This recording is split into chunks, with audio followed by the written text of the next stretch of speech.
Et si je vous disais qu'il existait une technologie qui nous permettrait de voir en détail la surface des exoplanètes les plus lointaines, comme on peut voir la surface de Mars, de Vénus ou même de Jupiter avec un télescope amateur de moyenne qualité?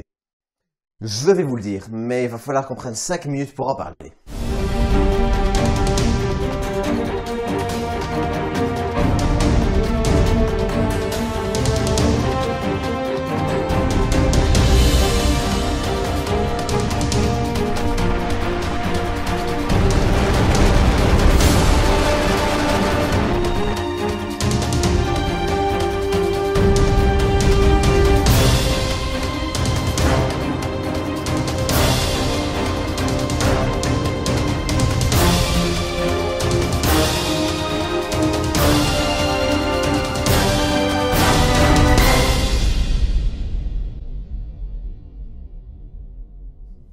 Et pour ces premiers 5 minutes pour parler, on va parler de télescopes spatiaux virtuels.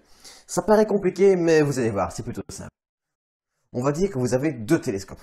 Un avec un miroir de 1 mètre et un autre avec un miroir de 1 mètre. Vous allez les séparer tous les deux de 20 mètres. Cela vous donnera un miroir virtuel de 22 mètres.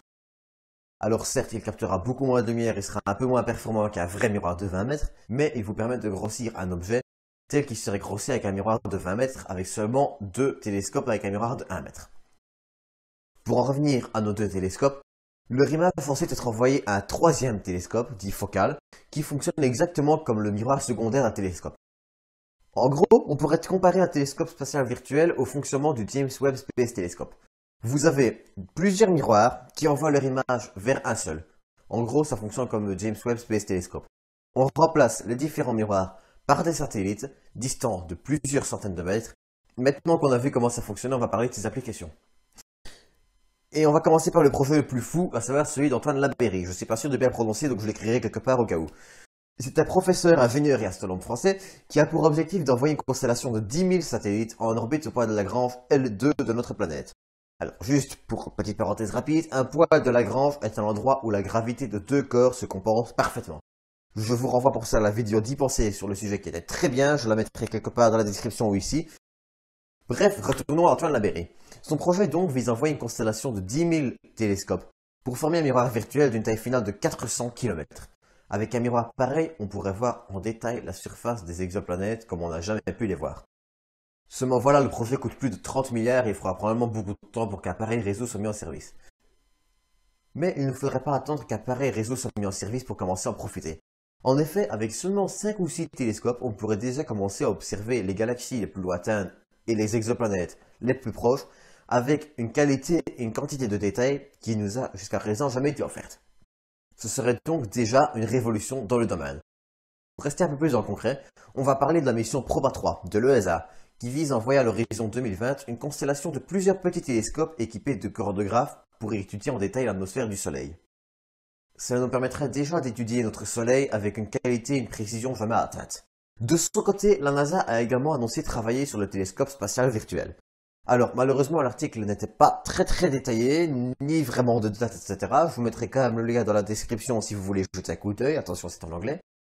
Bref, de son côté, la NASA a également annoncé travailler sur cette technologie. Avec notamment une constellation de 2 petits satellites qui devraient déjà permettre de créer un miroir virtuel de 20 mètres. Alors, un tout petit miroir comme ça, on ne verra pas grand chose. Mais, toutefois, cela nous permettra déjà de détecter des exoplanètes d'une façon qui n'a pas encore été vraiment faite, à savoir de visuel. Attention, je ne dis pas qu'on n'a jamais détecté visuellement une exoplanète, je dis juste que c'est très compliqué, très rare.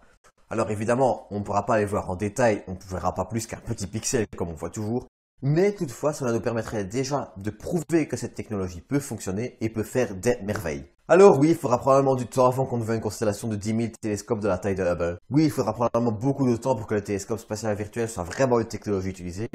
Mais personnellement, j'ai envie de croire que c'est une technologie qui a de l'avenir. Pour résumer cette vidéo, le télescope spatial virtuel est une technologie qui nous permettra, j'en suis sûr, à l'avenir de voir plus loin et mieux que jamais.